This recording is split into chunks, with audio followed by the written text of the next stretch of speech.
یہ جو القسطاس العدل بالرومیہ ہے، یہ کیا ہے؟ علمی بات تو اپنی جگہ، میں اس لانے کا عوامی جواب سمجھانا چاہ رہا ہوں۔ امام بخاری رحمہ اللہ رومی زبان سے استدلال کرتے ہوئے جملہ دے رہے ہیں۔ کیوں؟ رومی کا کیا؟ ہمارا تو لیے قرآن اترا ہے، وہ تو عربی ہے، آپ رومی زبان پر پہنچ گئے ہیں، وجہ کیا بات ہے؟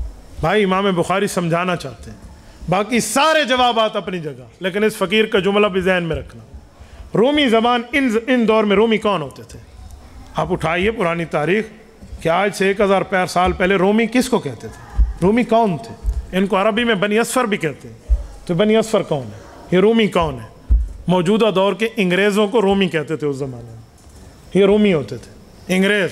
جرمنی کو بھی روم کہتے ہیں، غلبت الروم کو غلبت البون کے ساتھ ہم اس کی تشریح کرتے ہیں۔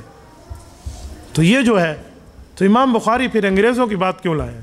وہ بتانا چاہتے ہیں دین کے داعی بنو، اگر دین پھیلانے میں تمہیں کافر کی زبان سیکھنی پڑے تو سیکھ لو، یہ ذہن میں رکھنا۔ العدل بالرومیہ کا ایسے مذاق نہیں ہے۔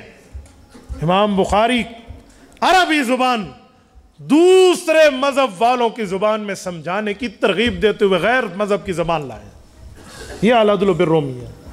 دوسری زبان میں بھی آپ دین کی تشریح کر سکتے ہیں، آپ سمجھا سکتے ہیں۔ اللہ نے آپ کو قدرت دی ہے انگلش پہ، فرینچ پہ، چائنا پہ، کسی اور زبان پہ، سنسکرت پر۔